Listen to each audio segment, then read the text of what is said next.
Hello, everyone. My name is Allison Conklin, and I work for the National Honey Board.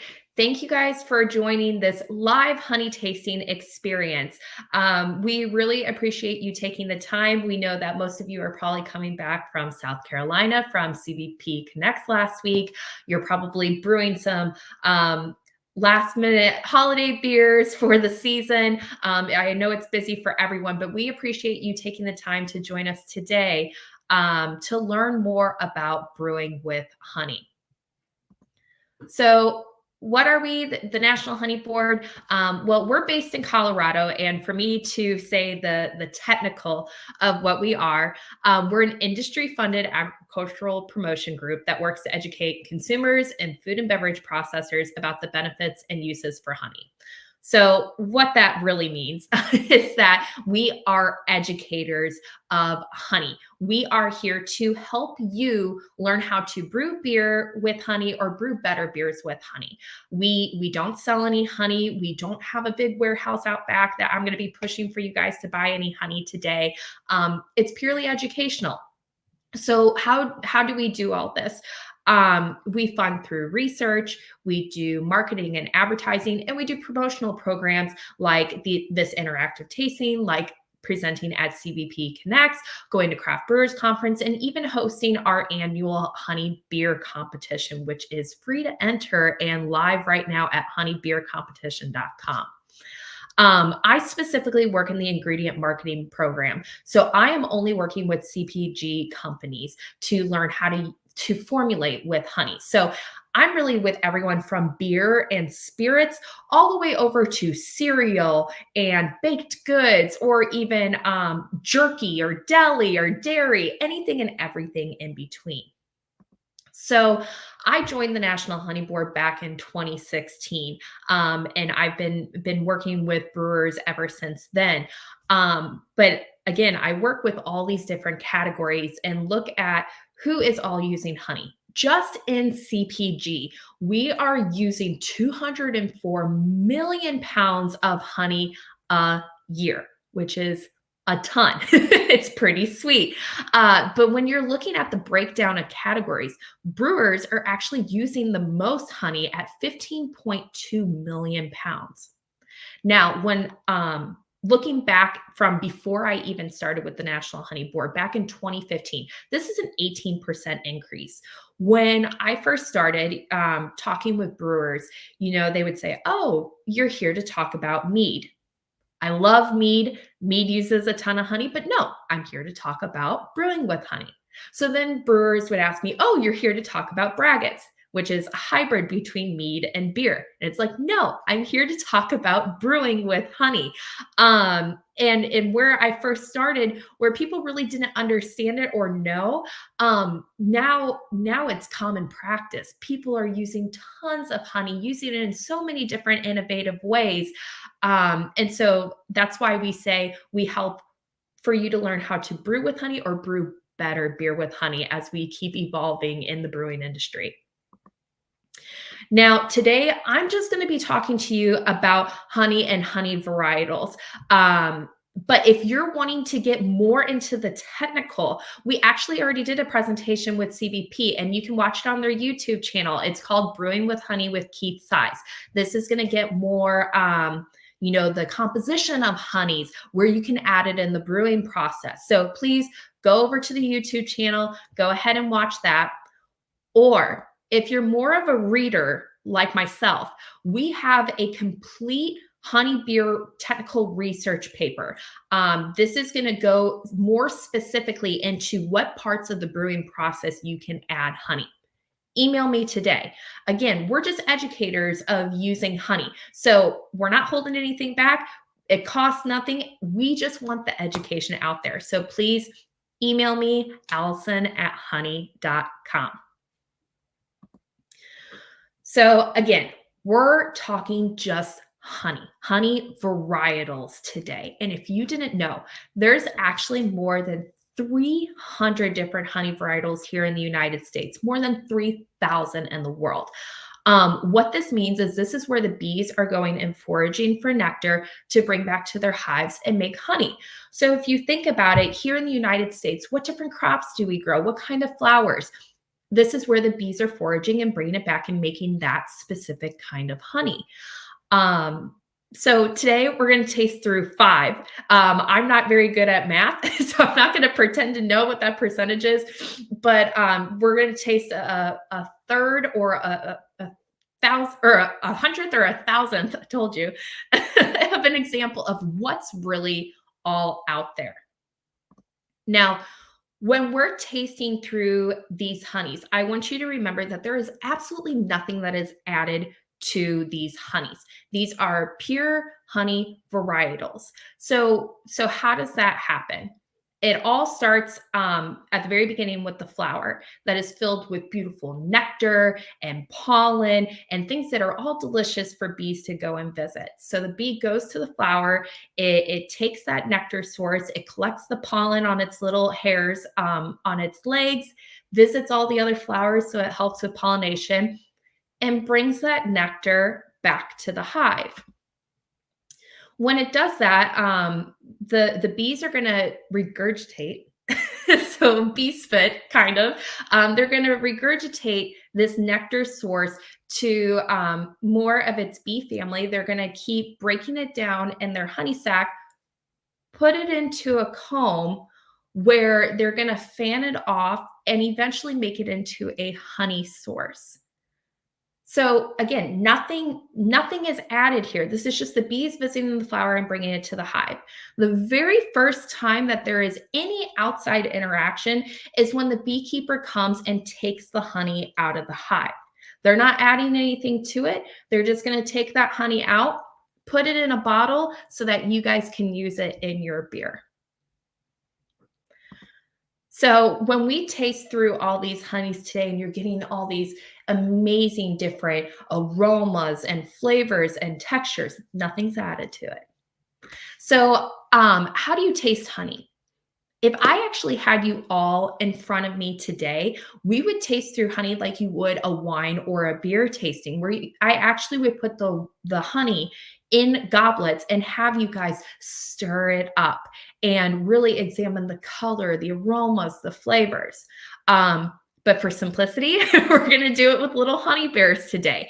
So if you didn't already, make sure that you have your box of honeys out and let's taste through these together. So we would start with first, we're going to swirl this honey. And again, if you keep these little honey bears, you can bring this back to your brewing team and taste these all together. And just remember these 3 steps. You're first going to swirl it. Go ahead and take a spoon, spin it up clockwise, and release those aromatics in the honey. Then you're going to go ahead and give it a sniff. You're going to smell and take the note of the aroma's intensity and attributes. And my goodness, it just opens up the world of honey to you if you've never done a honey tasting. Next, you're going to go ahead and dip. You're going to place a small quantity in your mouth and breathe out. All right. Now, if you're joining me live right now, don't be shy. Or even if you are tasting with your brewing team, say your answers, shout it out, because it's very common with somebody in the room is thinking what you are thinking. And most people haven't done a honey tasting. I know the very first honey we're going to taste, it's going to be like our baseline honey. It's going to taste like honey. So there is no wrong answers when you're tasting through honey. But by the end, I'm hoping that you're going to be inspired to be a honey connoisseur. So our honey number 1, you're going to go ahead and swirl it. Really open up those aromatics. You're going to go ahead and give it a really big sniff and then dip right in. And again, if you're live on here with me right now, please go ahead, join in on the comments, join the chat. Let me know what kind of notes you're getting on this honey. So this first honey, I will say, is a very common honey here in the United States. And it makes sense because we grow a lot of this here. This one's a pretty easy one to tell by the photo, but this is orange blossom honey. I'm calling in from St. Louis, Missouri today. So whenever I taste this honey, I'm surrounded by corn and soybeans and wheat. So I'm more in grassy area, whereas this is a very fruity honey. So this is a very strong honey to me. We're going to be getting the most of our orange blossom honey from Florida, which grows 70% of the country's citrus crop, but also from California, Texas, and Arizona. Now, we also get so much orange blossom honey because a single orange blossom has more nectar in it than a single bee can forage. So it takes multiple bees to visit the same flower to really get all of that nectar out. So just little notes that I have here for myself and what I've seen in the brewing industry. I wanted to give some recommendations if you've never brewed with honey before. My recommendation for an orange blossom honey is a wheat beer. Really, orange blossom honey sweetness and floral characteristics can really complement the weedy and fruity flavors of a wheat beer. So that's just honey number one. Let's go ahead and go over to honey number two. Now, right away, you might be looking at this honey and wondering if it's even honey at all. It's very dark in color, almost like a motor oil looking color. But I promise you, it is honey. Honey actually ranges from water white all the way to dark amber in color. So when we're looking at the color of honey, that can also help you indicate how strong it's going to be. Typically, the darker color the honey, the more robust in flavor it's going to be. The lighter it is, the more delicate it's going to be, which is also important when you're thinking about using it in a beer. And when you are brewing with honey, the earlier in the brewing process you use the honey, the more the honey is going to lose some of its tasting characteristics. So this dark colored honey, very robust. It's going to have strong notes. And you can use it in different parts of the brewing process depending on how strong you want it to show in your finished beer. But let's get back into the tasting. So go ahead, swirl, sniff, and dip. And I bet right away when you swirled this honey, you got super strong notes, almost like barnyard or horse blanket. And whenever you dip in and you take a good breath out, and you really chew on this honey, you're probably getting some of those same notes. You're probably getting that horse blanket, that earthiness to it. But the longer you chew on this honey, yes, someone in the chat says molasses notes, definitely. The longer you chew on this honey, you might even get some chocolate covered cherries. You might even get some notes of fermentation in this honey. If anyone knows what this flower is, right away, you're probably like, well, that's a really pretty delicate white flower, but it's this super dark honey. This is buckwheat. Buckwheat honey, specifically this honey that you guys are all tasting is coming from the Northeast, specifically Pennsylvania and New York.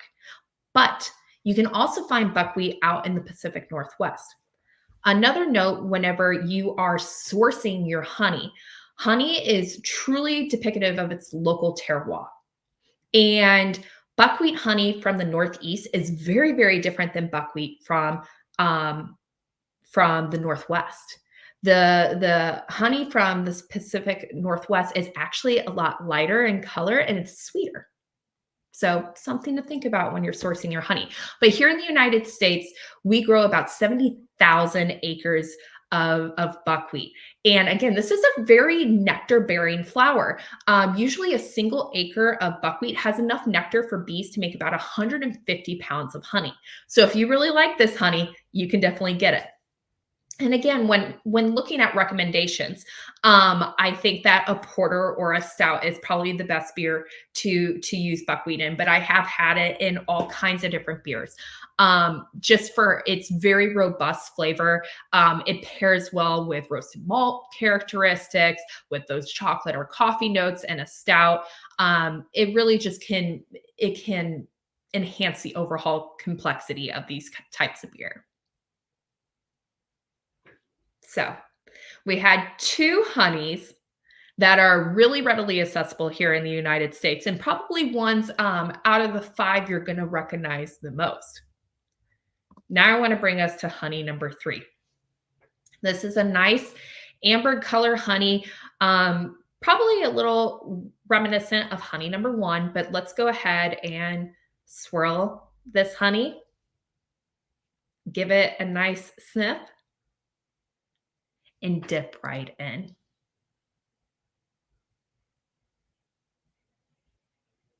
So we went from a fruity honey to kind of a funky honey with some earthy notes to it, to this one is more of a confectionery honey. It's very, very sweet. And most people, whenever I put this flower up on the screen, they have no idea what this is. This is actually a watermelon blossom. So here in the United States, we grow watermelon in about 44 different states commercially. The largest producers are Georgia, Florida, Texas, California, and Arizona. And watermelons actually are really dependent on pollination. The USDA recommends at least 1 beehive per acre for pollination because the blossoms have an extremely short window for successful pollination. So if you didn't know, bees have a huge part in the watermelon industry. So again, this was a very sweet honey, confectionery, fruity notes to it. So my recommendation would be to use this in a saison. I think that it would just add an extra layer of fruitiness there. So now we went from fruity to funky to confectionery. Let's bring it on to honey number 4. We're going a little bit darker in color. Again, we're going to go ahead and swirl, open up those aromatics, really open up the aromatics on this one. This is a very, very interesting honey. Go ahead, give it a good sniff. And again, if you want to leave any notes in the comments, please do. And dip right in.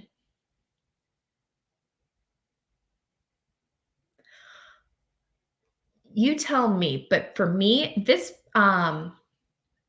brings up almost like a childhood memory. And I like to tell people when you're tasting through honeys, it's good to put a sensory memory with honeys because there are so many honeys. It might be hard to tell, like, okay, this was a fruity honey, but if you really put a memory with it, it just helps distinguish it a little bit more. This reminds me of cough syrup. It reminds me of a child where my parents, they would make me want to, take cold medicine. In the chat, someone says earthy. Yes, it almost has like this earthy medicinal note to it. Does that carry into the flavor? Do you get something that's stronger? Do you get something that's sweeter? And if you had to guess what this honey was, first of all, this flower is very, very interesting and beautiful. That's actually part of evolution as well, where flowers make themselves more attractive for bees to come and visit them. But would you guess that this is eucalyptus? Eucalyptus trees, they're actually native to Australia, but they have been planted and cultivated in other parts of the world. It was brought over here into the United States in parts of California and Florida. This is another honey that is dependent on pollination. There's 700 different species of eucalyptus trees, but very short blossoming window. It's a very sought after honey too, due to its strong flavor, not as many, blossoms happening around here and its unique taste. Could you see using this honey in a beer? For me, I would recommend using it in an herb or spice beer. It could complement notes of thyme or sage or maybe even rosemary. Just something completely different than what most people are used to when tasting honey. Not all honey is just super sweet. Now, I'm going to bring us over to honey number 5, close it out for the day. So go ahead, swirl that honey, open up those aromatics, give it a really good sniff, and dip right in. This is actually one of my team members' most favorite honeys.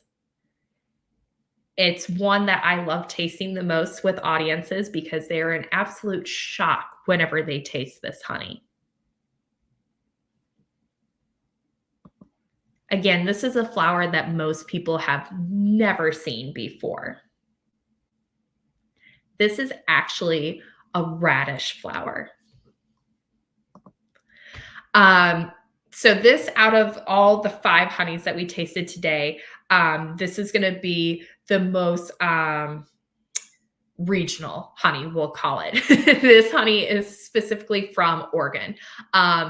And again, if I would have told you from the very beginning, hey, we're going to taste some radish honey, you probably were going to, pucker your lips, think that it's going to be super spicy, but it's not. It does leave your mouth a little bit dry at the end, but it's very, very sweet. One of my team members likes to say it tastes like 1,000 candy corns exploding in your mouth. So again, why are we not typically finding this honey here in the United States? That's because radishes are pollinated for seed crops. Studies shows that honeybees, though, are responsible for about 85% of the radish population, and they help produce a 22% increase in the seed crop. So very, very short blossoming season for these flowers, usually just being cultivated for the vegetable itself, but honeybees help with that process.